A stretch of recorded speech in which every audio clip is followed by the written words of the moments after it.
حضور خواب میں خون دیکھنا اور پھر اس طرح سے کہ کسی جگہ پر ڈال دینا اس خون کو، اور صاحب خواب دن بدن جو ہے وہ بیمار بھی ہوتے جا رہے ہیں، خون کا اور ان کی بیماری کا کیا تعلق ہے آپس میں؟ تعلق ہونا کوئی ضروری بات نہیں ہے، اچھا، اور یہ ضرور عرض کروں گا کہ آپ تعویذات عطاریہ کے بستے سے رابطہ کر کے اپنی کارڈ کروا لیں۔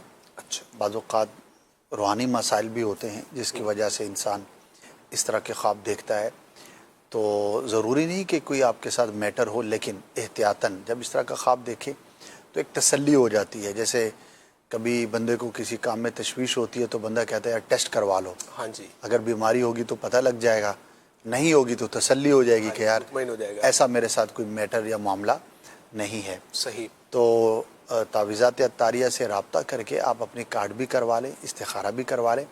اگر کوئی روحانی معاملہ ہوا تو وہیں پر علاج بھی ہو جائے گا، اور اگر نہیں ہوا تو آپ ایک کیفیت سے نکل جائیں گے، آپ کسی آزمائش والی صورت سے اپنے آپ کو محفوظ رکھیں گے۔ ورنہ ہوتا یہ ہے کہ انسان جب کسی خاص کیفیت کا شکار ہو جاتا ہے، پریشانی والی، اب اس کے بارے میں سوچتا رہتا ہے تو وہ سوچنا ہی ایک مصیبت اور آزمائش بن جاتی ہے۔ جی، بندہ اسی سوچ کے اندر اتنا گر جاتا ہے کہ پھر اس کو سمجھ نہیں آتی کہ میں اس سے نکلوں گا کیسے۔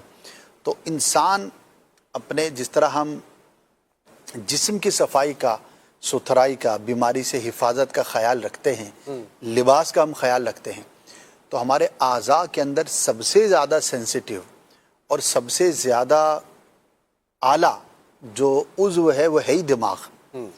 اگر دماغ خراب ہو گیا نا تو پھر سارا جسم ہی خراب ہے۔ کیسے؟ اگر دماغ ٹھکانے پہ ہے تو انشاءاللہ سب کچھ ٹھکانے پہ ہے۔ اللہ، تو جس طرح دیگر اعضاء کی ایک صفائی ستھرائی ہے اور اس کو گرد سے آپ نے بچانا ہے، دیگر چیزیں بچانا ہے، تو دماغ کو بھی بچانا ہے۔ دماغ پہ بھی گرد پڑتی ہے، دماغ پر بھی برے خیالات کا اثر ہوتا ہے۔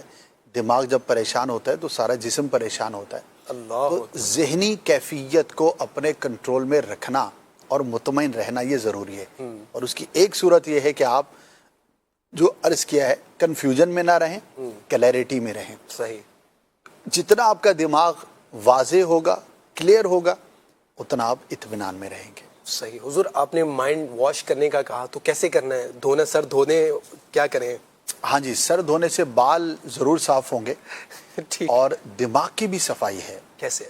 اچھے خیالات سے، اچھی صحبت سے، صحیح، برے خیالات سے، بری صحبت سے اپنے آپ کو دور رکھنا، ٹھیک ہے، اور اپنی سوچوں کو فوکس رکھنا۔ جب ہم سوچوں کو آوارہ چھوڑ دیتے ہیں، تو جس طرح آوارہ بچہ خراب ہو جاتا ہے تو اسی طرح آوارہ دماغ بھی خراب ہو جاتا ہے۔ اللہ اکبر۔ دماغ کو اگر آپ نے فوکس نہ کیا، اس کو کوئی ڈائریکشن نہ دی، جی، اور جو اس کے آپ کے دماغ کے اندر جو آ رہا ہے وہ آنے دیا، تو آپ کا دماغ کہاں کہاں جائے گا، کیا کیا سوچے گا، کتنا پراگندہ ہوگا، اس کا تجربہ میرا خیال ہے ہر دوسرے شخص کو ہو سکتا ہے کہ جب آپ کسی سوچ کو آوارہ چھوڑ دیتے ہیں، جی، آزاد چھوڑ دیتے ہیں، اپنی دماغ کو کوئی لگام نہیں ڈالتے، جس طرح زبان کو لگام ڈالنی ضروری ہے، تو سوچوں پہ بھی لگام ڈالنا ضروری ہے۔ کیا لگا؟ اگر آپ اپنے سوچ کو فوکس نہیں کریں گے، مثال دے دیتا ہوں۔ جی جی، ایک شخص بیٹھا ہوا ہے، ایک خیال اس کے دماغ میں آیا، ٹھیک ہے، اچھا نہیں ہے وہ، اب آپ نے اسی خیال کو مزید پختہ کیا، اسی خیال پہ ایک اور خیال آیا، وہ بھی برا ہے، اب آپ نے اس کو پھر تیسرا خیال لانے دیا، سوچنے دیا دماغ کو، صحیح، تو اب وہ زیادہ گندا ہو جائے گا، زیادہ برا ہو جائے گا۔ اس کا مطلب یہ ہے کہ آپ نے اس کو لگام نہیں دی۔ اس کے لگام کیا تھی؟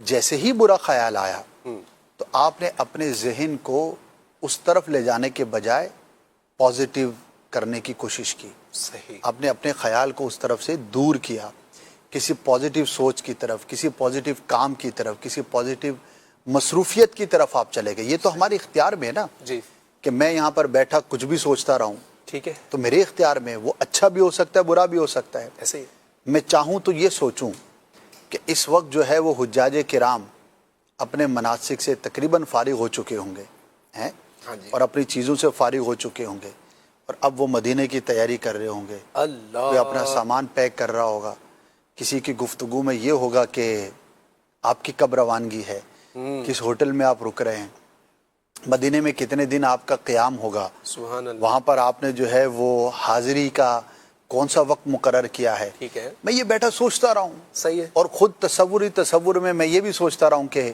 میں بھی انشاءاللہ کبھی مدینے جاؤں گا تو یہ کروں گا, یوں حاضری دوں گا, یوں درود پاک. اب میں نے ایک ڈائریکشن دی نا اپنی سوچ کو, صحیح. تو یہ میں چاہوں گا. اور اگر اسی کو میں آوارہ کر دوں اور کچھ اور سوچنا شروع کر دوں کسی برے خیال میں, تو سوچوں کی کوئی انتہا نہیں ہے, اور دونوں ایکسٹریم ہمارے ہاتھوں میں ہیں. اب کتنا برا اور کتنا گندا سوچ سکتے ہیں اس کی بھی کوئی انتہا نہیں. اللہ, اب سوچنا شروع کر دیں, سوچتے جائیں, اور اتنا برا ہو جائے گا کہ آپ کی سوچ شاید وہاں تک نہ پہنچے کہ آپ کتنے گندے ہو سکتے ہیں. اور یہی سوچ کتنی نفیس, کتنی عمدہ, کتنی اعلیٰ, کتنی خوبصورت, یاد الہی والی, مکہ مدینے والی, صحابہ والی, اہل بیت والی, اسلاف والی, قرآن والی, حدیث والی ہو سکتی ہے, اس کی بھی کوئی انتہا نہیں. اچھی سوچوں کی بھی کوئی انتہا نہیں. تو یہ ایک بنیادی سی بات ہے, اور اللہ نے ہماری سوچوں کو ہمارے اختیار میں دیا ہے.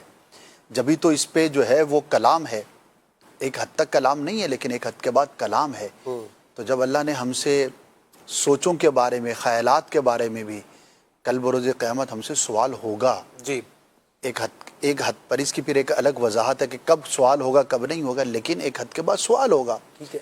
تو اس کا مطلب ہے وہ چیز ہمارے اختیار کے اندر ہے. تو یہ پریکٹیکل ہے, اور یہ ایک ایسی چیز ہے کہ جو میں نہیں سمجھتا کہ کسی کو بھی اس کا تجربہ نہ ہو. جو بھی انسان ہے, باشعور ہے, کبھی آپ نے بہت اچھا سوچا ہوگا اور کبھی برا بھی سوچا ہوگا. اچھا بھی آپ ہی نے سوچا, برا بھی آپ ہی نے سوچا. صحیح ہے. جس دن اچھا سوچا گویا کہ آپ نے اپنی سوچوں کی صفائی کی, اس کی دھلائی کی اور لگام دی. اور جب آپ نے برا سوچا, اس کا مطلب ہے کہ آپ نے اپنی سوچوں کو ڈائریکشن نہیں دی اور اس کو لگام نہیں دی. اللہ پاک سے ہم دعا کرتے ہیں کہ اللہ پاک ہمیں اچھا سوچنے کی توفیق عطا فرمائے, آمین. اور اپنے دماغ کو پازیٹیو رکھنے کی توفیق عطا فرمائے. آمین. ماشاء اللہ, بہت عمدہ, اور جس کو کہتے ہیں نا کہ تفصیلاً جواب سے آپ نے نوازا ہے حضور. اور ہمارے جو کالر تھے انشاءاللہ امید ہے کہ وہ بھی اس میں مطمئن ہوئے ہوں گے. اللہ کریم اپنا خاص فضل و کرم فرمائے.